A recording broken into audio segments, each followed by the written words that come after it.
Hello and welcome back to 100% Real with Ruby. So here I got Garrett. Now, Garrett primarily works with mums, and you know the story of I need to take care of this, I need to worry about that.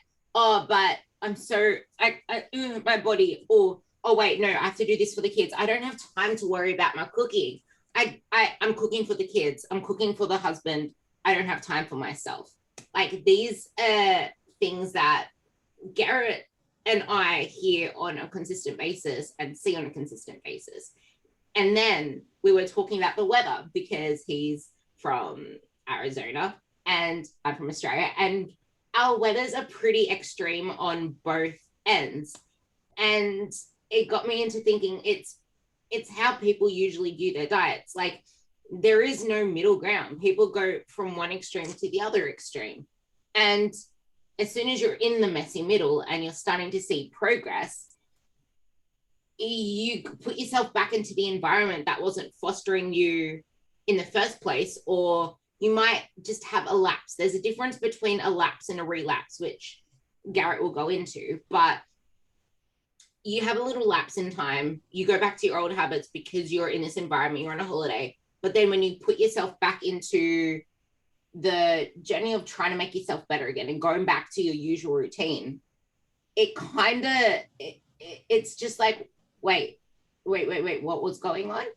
So I guess we're going to touch on a lot of, I guess, the biggest struggles and bottlenecks you see with the ladies that you coach, and especially touching into the issue of not putting themselves first and stopping to realize what it is that they are doing to themselves. Yeah, I think the biggest thing, so I actually just pulled up her most recent check-in. Before we started recording, we were kind of, we jumped in and started talking about is, I primarily work with females and I do handle a handful of moms and working with them. And one of the biggest things when I work with moms is we focus on stress management, working on boundaries, finding and making sure to prioritize quality sleep and movement daily. It doesn't necessarily have to be in the gym, right? So majority of my female clients, especially my moms, they only train 3 days a week. We strength train, we block it out and we strength train 3 days a week. But other than that, what I look for is more so outdoor movement, just getting outside, going for walks, managing stress as much as possible. And so kind of what we were talking about is, life is going to throw us some curveballs. And for this specific client that I'm going to kind of speak on is we've been working together for about between 8 and 12 weeks. And we've had slowly but surely, we've started to create better and better habits and better boundaries, better communication. She's saying that, the communication between her and her husband is better than ever, as far as like what she needs, where she needs help, rather than trying to handle it all herself. She is noticing that she's sleeping better. She's noticing that she's digesting food better. She's become more aware of appropriate hunger cues. And then all of a sudden last week, she went on vacation. She was out at the lakes with family and friends and other things. And, she obviously kind of slipped up, probably had some negative body image issues as far as, coming out of that and moving back into routine. And then all of a sudden feeling all this shame. And she's like, I just want to give up. And it's like, look, life is going to continue to happen no matter what. But 1 week out of 52 weeks in a year isn't a big deal. It's just starting to continue to build those habits to make them a lifestyle. So that way, in 5 years, you're in a completely different spot than you are today, not looking at it as 5 weeks, 8 weeks, 12 weeks. Start thinking it as 24 months. where are we going to be in 24 months, not 24 weeks? Where are we going to be in 36 months? What does 3 years look like as far as your progress and consistency? Because all of a sudden, if you look at 36 months, that's 52, 160 weeks. 1 week out of 160, that's a really small percentage if you're having a bad week or a bad couple days.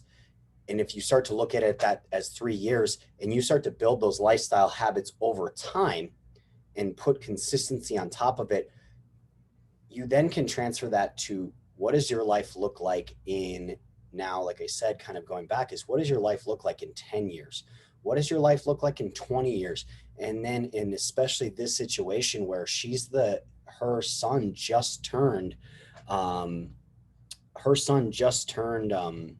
one, like today. You know, what does his health and fitness look like in a decade as a teenager when mom and dad have both taken control of their health and fitness at that, 1 year mark, and they're starting to shift and change those habits? It's not going to happen overnight. You're going to fuck up. It's not a matter of if you're going to fuck up. It's just simply a matter of when. And I guess it's also having that's the important part of also having, what am I going to do when I fuck up? It's if this happens, then this.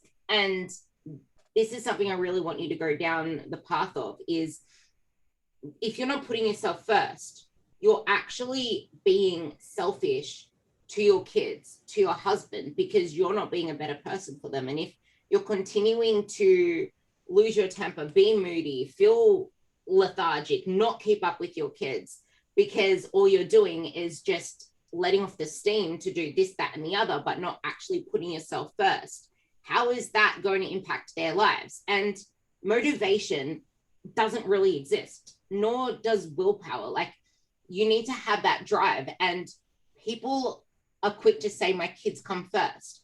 Okay, cool. Then how is putting yourself first and realizing that when you focus on your sleep, your appetite, like your digestion, the food that you put into your body, what you do outside of the gym to make you a more healthier and fit and capable person, how is that going to then transfer into your life to make it truly better? Because you are far more capable than you realize, and that's pretty impossible if you are not putting yourself first. So how important is it for women to actually put themselves first and also make the link to how it makes them better in all these other aspects of life? Yeah, I mean, I think you said it great, is exactly that, is, what I'm starting to find with a lot of these moms. And one of my other moms is a gal I went to high school with, and she hired me a while back, and we've been working with her now for 4 months. We've seen 17 pounds of weight loss. And again, we completely pulled her caffeine. She's now going on 4 months without caffeine, other than she has a cup of coffee once in a while. Like she says, she has typically one a week, and purely for the enjoyment of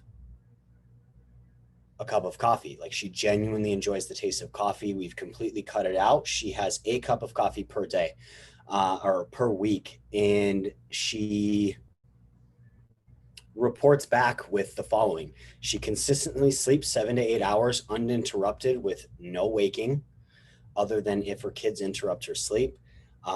She has more energy than ever before, more ability to focus, stress management. And this is someone who handles she is a social worker, so she handles a massive caseload. Summers are their busiest times of the year. And she also had to, the first 8 weeks we were working together, her husband was completely out of town. So she's used to being a 2-parent household, shifted to a 1-parent household, and managed to lose a majority of her initial fat loss in probably water and inflammation weight during those 8 weeks by executing on very, very simple techniques, such as getting outside and getting a daily 45-minute walk. She trains anywhere between 2 and 3 days a week. Sometimes it does fall to 2 days a week, but we provide quality strength programming, and she executes 2 to 3 days per week. She's feeling stronger than she's ever felt, less achy. And as she's doing so, she's also managed to improve like overall digestive health. She says, she reports back, she consistently goes once per day. Her periods have improved. She, has much better, more consistent, um,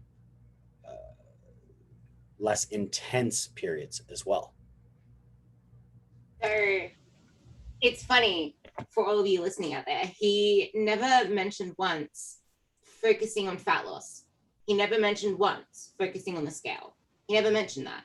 He threw a random number out there saying, oh, by the way, she lost this. But it was never a focus, because it's never really what we need to like primarily knuckle down on, because you're not going to lose those pounds. You're not going to lose those kilos if you're not addressing the root cause, if you're not addressing the environment and the things that have got you to where you are and uncomfortable with.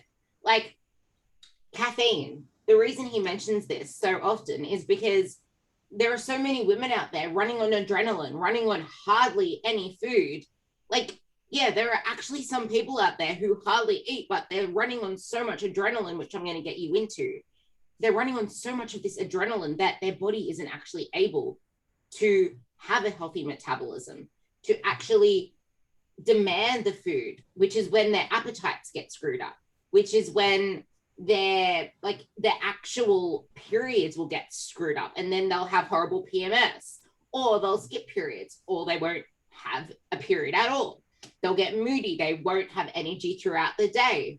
And all of this stuff is impacting on their body fat percentage, because your body isn't going to be able to build the muscle that you want, to lose the fat that you want to lose, if you're not actually giving it the micronutrients it needs as well, which Garrett will go into. Because you can be in a calorie deficit, you can be hardly eating, but you're not realizing that is also a micronutrient deficit, and you need those nutrients to assist your metabolism, to assist your health, to assist all the things that will create a better human in yourself. And women don't realize, do they, that how good a good night's sleep feels until they've had one, how good life can be until they've experienced it, how they really feel once they're eating good food consistently. Like, they expect 1 week of doing the right things to make them feel instantly better. Like, yeah, you might start to get some regular poops here and there, but it's not going to take 1 week to undo all of that stuff, because you might lapse a little, but then get back on track. Like, women take on a lot, and this is why it is so important to knuckle down on stress and building resilience. But how is it that we can get women to start seeing it this way? Because we're not someone that can just show them a magic ball and be like, hey, look, this is how your life's going to be if you actually do these things and trust me. I think the biggest thing is, as my coaching business has grown and as I've continued to become more educated, is that helps, is providing the educational background of like it's not just eat more. It's like, hey, here's why this issue is coming up. This is why this issue is coming up for you. This is why this issue is coming up. And knowing the whys, right? Knowing the biochemistry and the physiology of like, why are these things coming up? So then we can turn around and, bring that information to them so they feel more confident and comfortable with their decision to eat more food. Because I think one of the biggest things that I see now, whether it be males or females, it's not just females, is a lot of males do it as well, as they chronically undereat, and they honestly don't even realize that they're doing it. It's not because, like, I honestly would say it's more of like almost a 50-50 split. I've done a lot of recent like polls on Instagram where, I'll poll people, and there's a lot of people who don't chronically diet. They're not chronically trying to lose weight. And yet they, when you actually get down to the nitty gritty, you track their food intake, they eat almost nothing. You know, I made a post just the other day kind of calling out both men and women. I made two different ones and my experience and variation, and how I listed it was as follows: is the typical female morning. Wake up, grab a caramel macchiato at Starbucks on the way out the door, probably grabbed a granola bar that's been sitting in their cupboard for 6 months. And they, you know, don't grabbed a granola bar, they run out the door, and then they're on a diet, right? You know, so they have a dry salad with 2 ounces of cruddy chicken from some restaurant, and their dressings on the side because health. And, you know, it's literally a big bowl of greens and 2 ounces of chicken. And then they get to dinner time, and it's like one of two things. They either go home, they pop a bag of popcorn in the microwave, or they have a pint of Ben and Jerry's. And then or it's Tuesday night and it's Taco Tuesdays and the girls want to go out for chips and margaritas and queso. And you have one of two things happen on those nights. You're chronically underfed. You're not getting enough nutrients, much less protein is just nowhere to be found in that day at all, which doesn't help with muscle retention or any of that. Or we massively overeat of calories that are not nutrient dense and not feeding our body's processes, so it can't properly function. So it's not getting, like Ruby mentioned, is it's not getting those micronutrients that it needs. It's not getting the protein it needs to sustain proper function of anything. And then you wake up the next morning and you feel like you need to have 2 caramel macchiatos with extra shots in it, and away we go. And you wonder why you have a migraine. How important is it exactly? And what is it like? How, if you go through the funnel, like we're putting into the top of the funnel the protein and the micronutrients, how exactly does this filter through to the end result that people want so that they can actually start doing this? Like the effects of under eating micronutrients, the effects of not eating enough protein, because day in, day out, I don't see people actually putting enough emphasis on protein. So yeah, there are people that saying eat your fucking vegetables, and here I am saying eat your fucking protein. Like it's not as pushed out into the world as vegetables are, and people don't actually realize the quality of food matters. Like it actually matters that you get in these vitamins. But we all know, we do. The clients, maybe not as much, but we know that you are not what you eat, but what you absorb. And if your gut health isn't poor, like isn't good, you can't absorb these nutrients either. So you're going to be in a micronutrient deficit and a protein deficit, both if you have poor gut health, which we're going to go into the stress thing. How exactly is stress holding people back? How exactly can having a micronutrient deficiency, like not eating enough protein, being in a high stressed environment, like how exactly does stress lead to all of these negative things that stop women from getting results, no matter how much they try to lose weight, no matter how much they try to even cut their food, improve their diet? Like, how is this stress holding them back? Yeah, I mean, that's a great topic to cover. Stress resilience is huge. And I mean, at the end of the day, I think one of the best, you can almost look at like stress as like a 5-gallon bucket. And I'm pretty sure this is from Luke, our mutual mentor, and how we know one another is, you know, you look at stress as a 5-gallon bucket, right? So you've got everything from, especially as a mom, you've got everything from kids and kids activities to cooking the meals for the house to managing to clean the house, man, you know, all these things plus taking care of yourself. And, you know, that bucket gets pretty full pretty fast, right? And if all of a sudden you're on your 10th attempt at dieting, in the last 36 months, and you see all these Instagram models that you want to look like and emulate, and they're training 6 days a week and they're doing this. And that's gotta be how I gotta get there, right? Is I gotta train 6 days a week. I've got to eat 1,200 calories, which is for whatever reason, this magical numerical number that came out of the sky, that all females are supposed to eat. When in all reality, majority of my female clients, especially my like athletes, the girls who really take training seriously, majority of my girls eat more than my men. Pound for pound, they eat more than my men do. Like these girls, like I've had girls upwards of 3,200 calories at some points to fuel the performance of what I'm looking for, while managing to maintain what's going on internally, making sure that their bodies are functioning optimally. But when we kind of circle back and go back to that stress, is at the end of the day, dieting is a stress, so is working out. And so what we need to look at, and why majority of, especially like either busy professionals or busy professionals who are moms as well, that's why they only train 3 days a week. And our primary focus with them, while we work on fixing their stress management, making sure their sleep is quality, getting their digestion in check, is we focus on only strength training, proper rest periods in between, to mitigate as much stress as possible. Because oftentimes a lot of moms will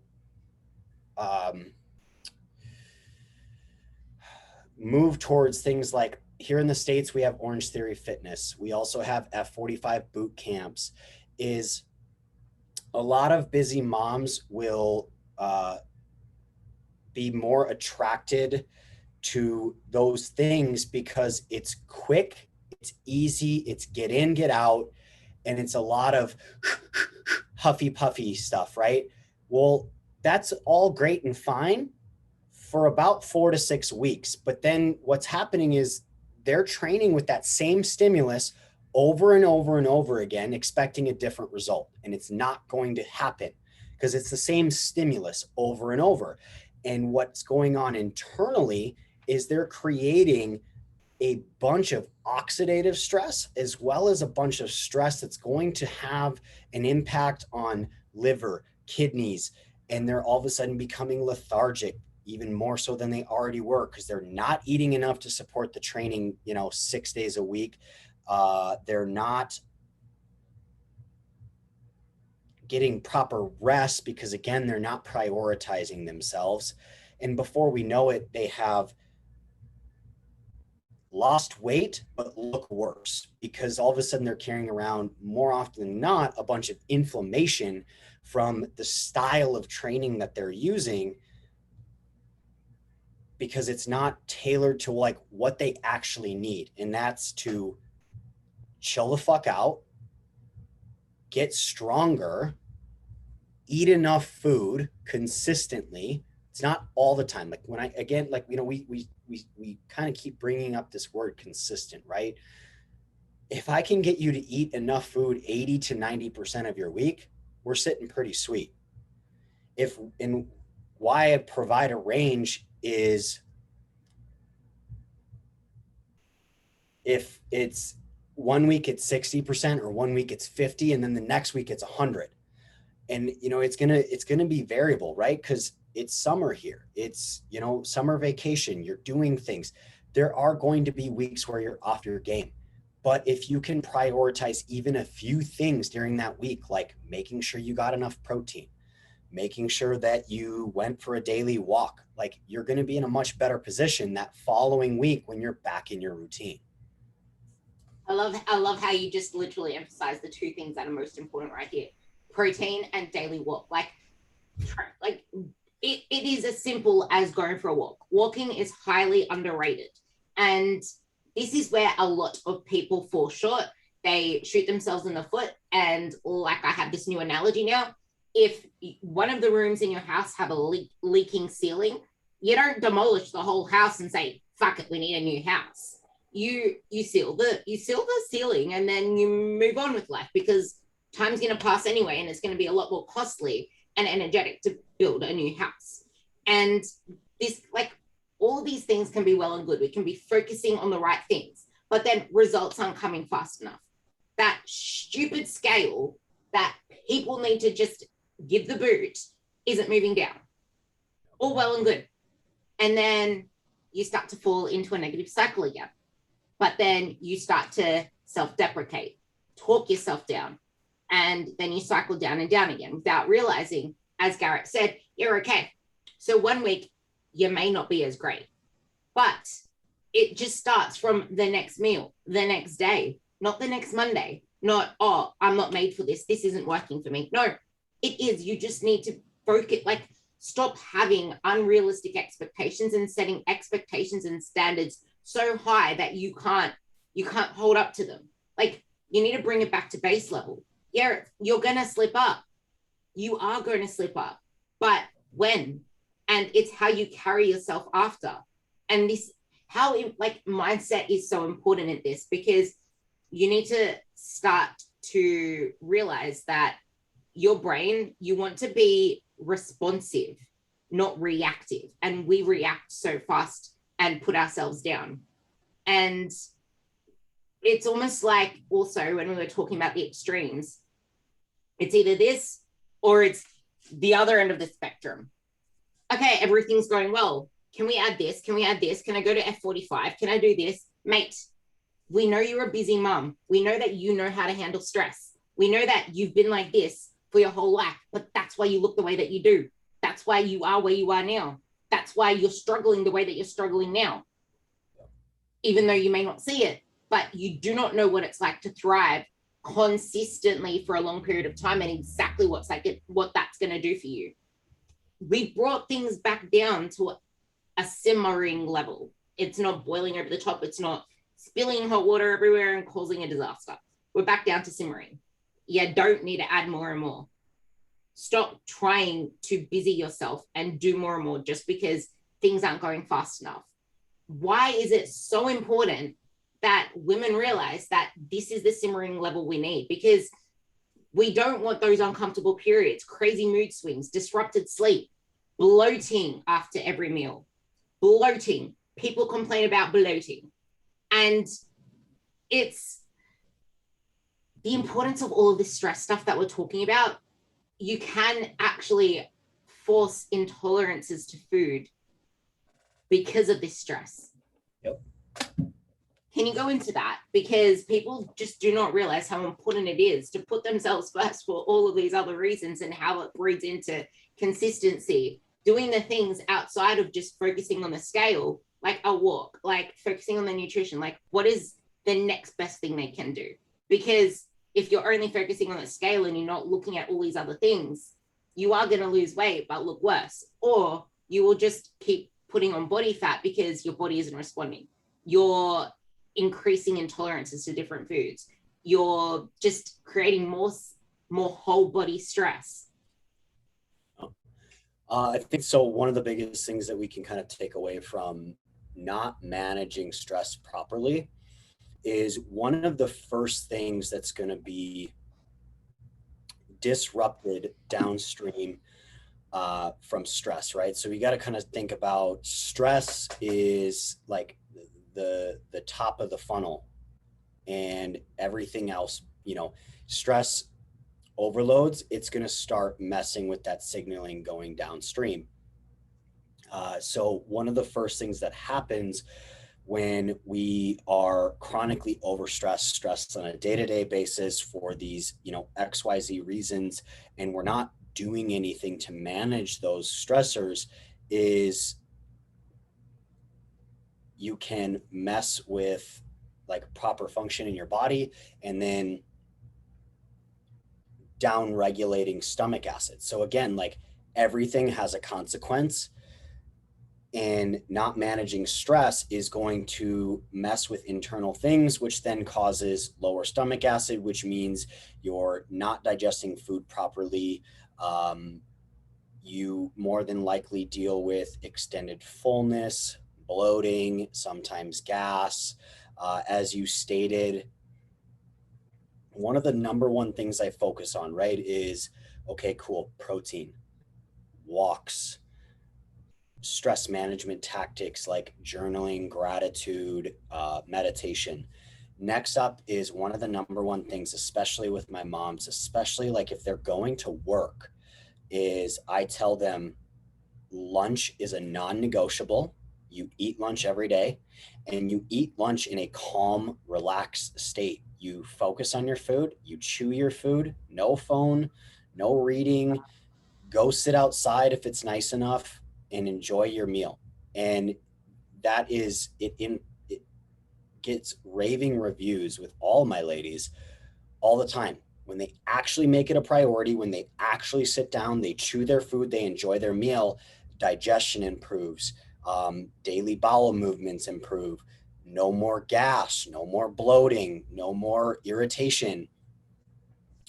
Because if you get far enough down that rabbit hole of unmanaged stress, improper nutrition, is you can, exactly like Ruby said, is you can literally build an intolerance to your food that you're eating, especially if you're like a creature of habit like me, where I kind of latch onto something and I pretty much eat it every single day for 6, 7, 8 months, swapping out things here and there. But when it comes to like my breakfast, I'm a creature of habit. It's like, I find a recipe of whatever it is that fits within my goals, and I latch onto it and I just go with it for a long period of time until I just can't eat it anymore, more so mentally.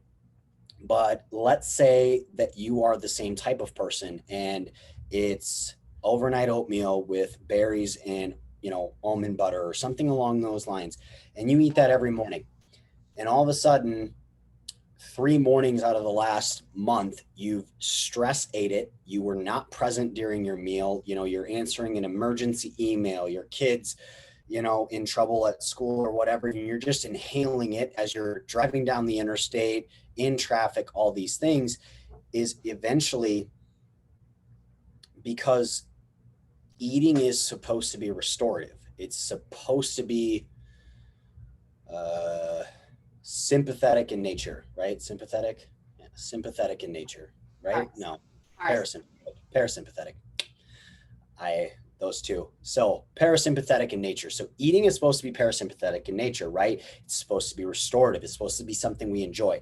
If we're in a sympathetic state, if we're stressed out beyond, out of our minds, and all of a sudden we're shoveling food in, your body can see that food as a threat. And then what happens is when you eat that meal consistently over and over and over again, all of a sudden, before you know it, every day at 10 a.m., you're dealing with extreme bloat, gut distension, gas, you name it. And you're sitting there, you're scratching your head and you're like, why am I so, like, I've eaten this every day for the last 8 months. And all of a sudden, well, if you think back and all of a sudden you've got like, oh yeah, that's right, 3 days last month, I was a basket case and I ate this meal and here I am and I've got all this gut issues. I'm going to use myself as an example here. So I actually can't eat oats at the moment.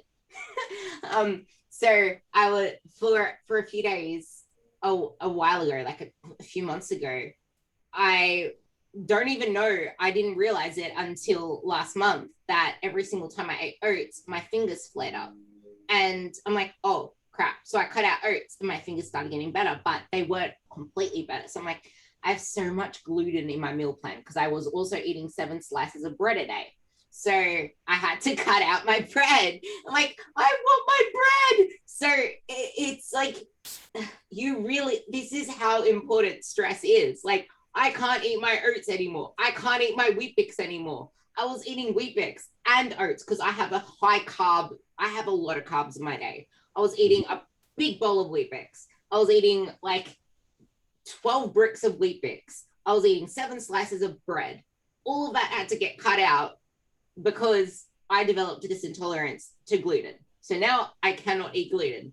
And it was all because I don't know what it even was, because I didn't realize it until later.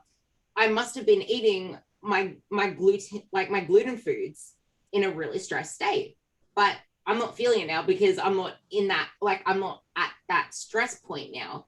And it must have just been like a transient time, but it can have that effect straight away. And this is why it's all about, it's like, we aren't just coaches for writing a diet plan, for training you in the gym.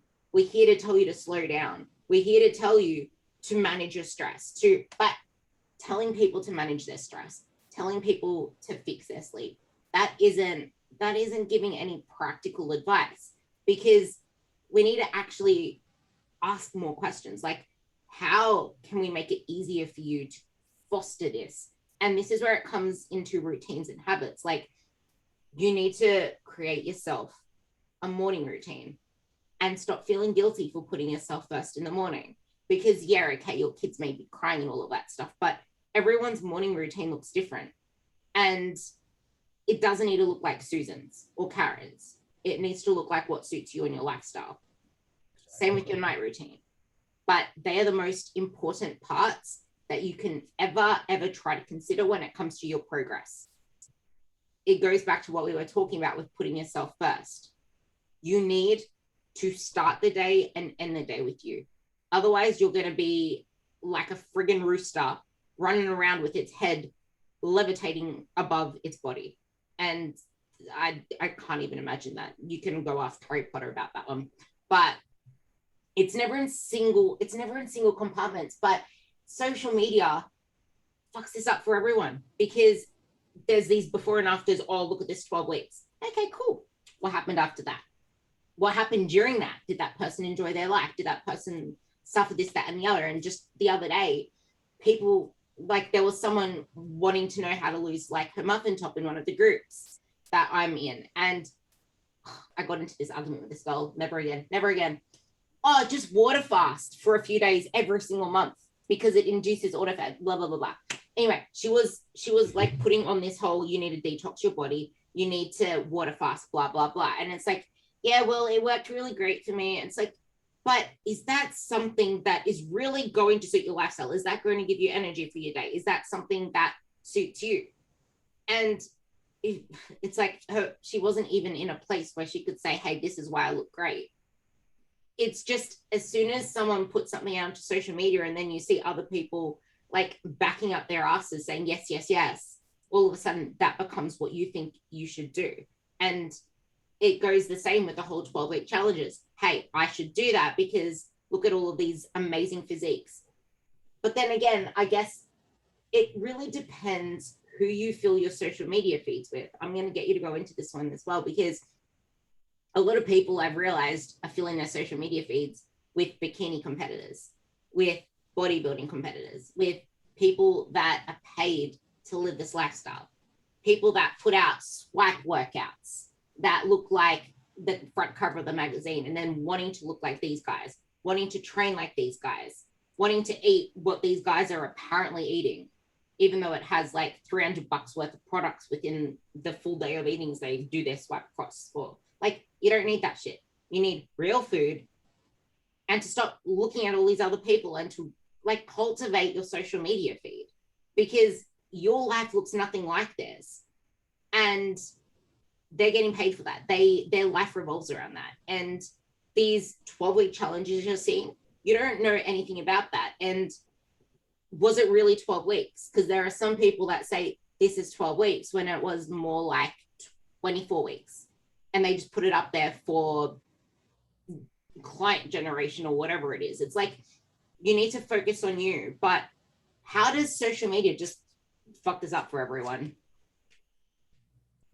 I mean, I think it's just like, you touched on it, and I think a couple takeaways for me when I think about it is, one of my most recent transformations that I posted, and it's, I've had that picture and folder forever, is one of my longest standing clients. We've been working together for 3 years, and the transformation picture was literally 6 years apart. And I think that needs to be put into perspective of like, that's 6 years of partying some weekends. That's 6 years of having pizza, date nights, Christmases and Easters.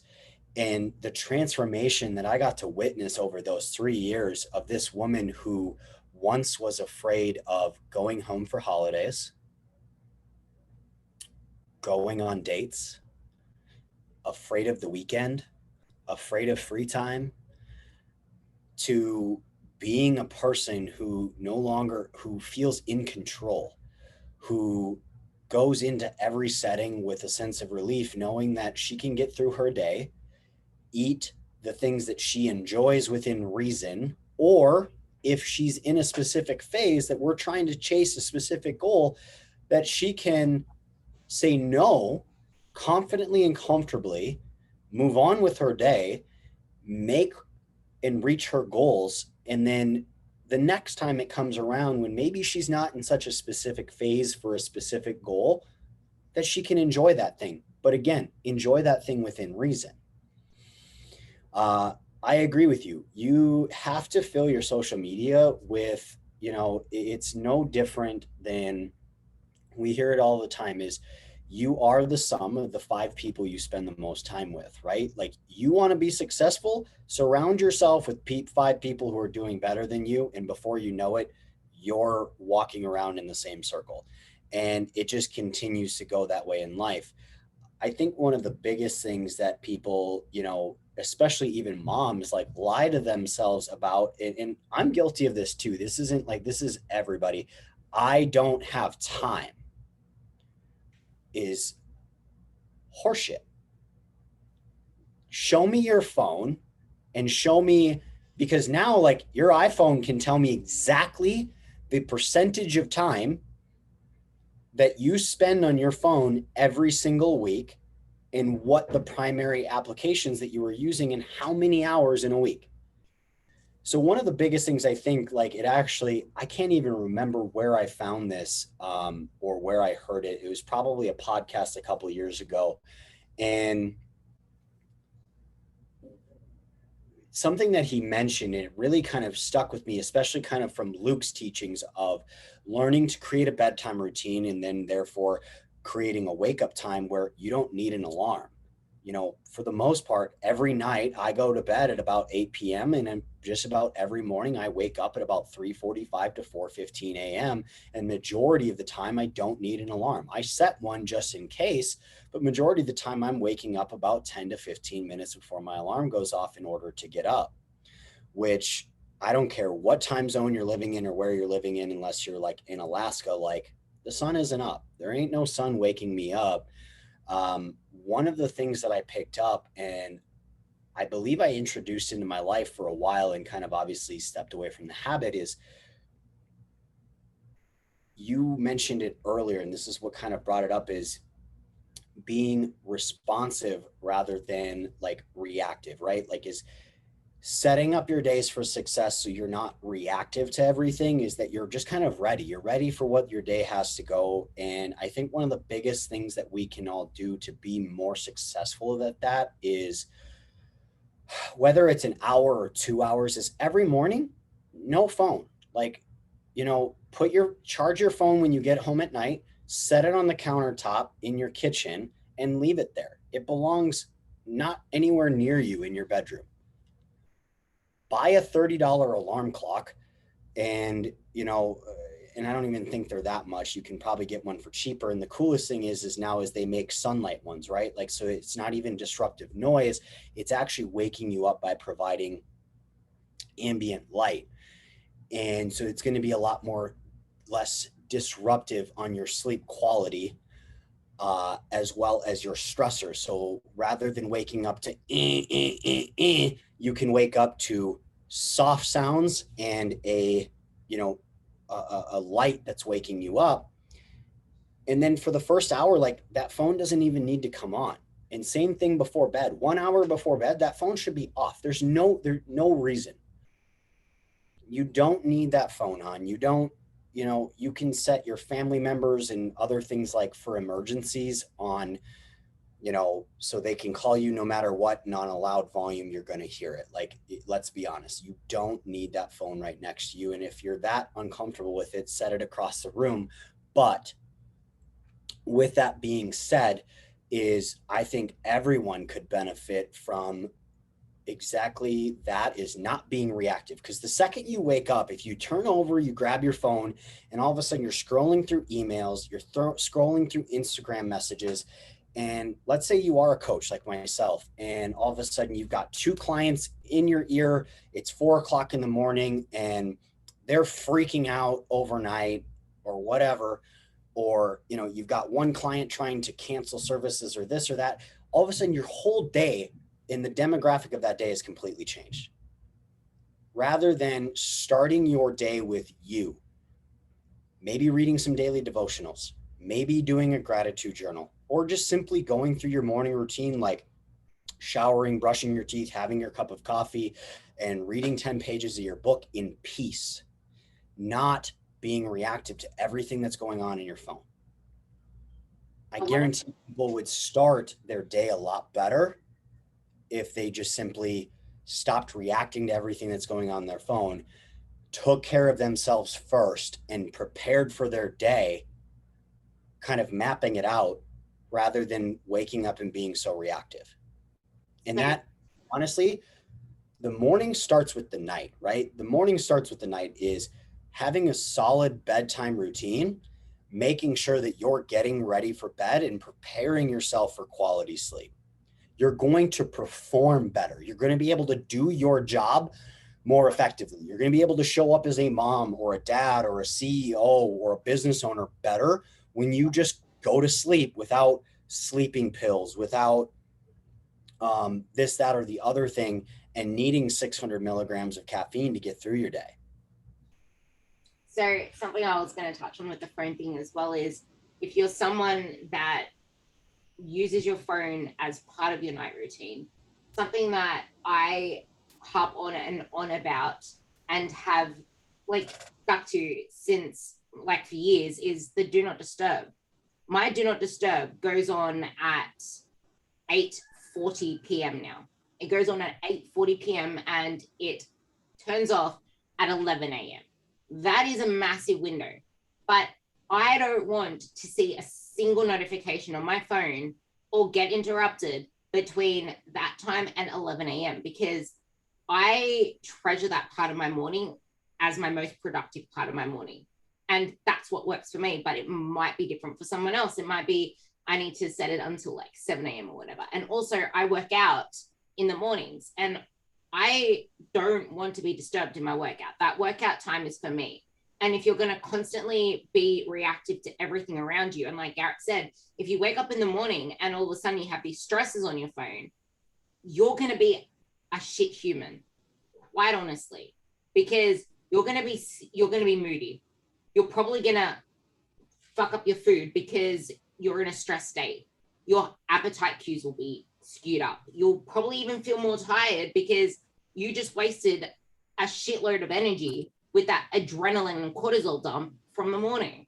Like, this is how important it is to manage your stress, because it takes a lot of energy for that stress response to happen. Like, you get an adrenaline or cortisol dump, and like those things are not negative, but in the wrong environment, when it should not be there and exist, it can lead to really negative circumstances that are going to pull you away from your goals. So yeah, stress does make you fat, but it doesn't make you fat directly. It's indirectly. It's the downstream. Yeah, it's one piece of that puzzle, but it's one of the biggest pieces of that puzzle. You manage that and you would be amazed at what you can accomplish. You know, speaking on the do not disturb thing, my phone's on do not disturb 24/7. Like, there's a handful of people that can call me. Like, I have them set so they can call me no matter what, whether it's on do not disturb or not. And then outside of that, it is on 24/7. If you need to get a hold of me that bad, you can kindly send me a text message. You can kindly leave me a voicemail. I will get back to you on my time when I'm ready, when it's convenient for my day, because I know that I just perform better that way. Going back to the stress topic is, I've spent 6 months this year in private mentorship with my coach, who I have a great deal of respect for his knowledge. And one of the number one things that I was taking away from some of our private mentorship is, when looking at helping people with their health and wellness, is the number one thing you focus on first is cortisol. The number one thing you focus on first is the stress response.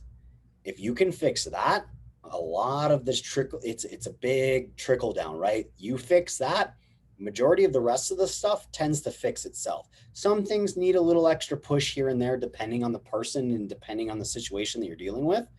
But if you can fix that, it makes a world of difference in every other avenue of life, and everything from sex hormones to other things like that.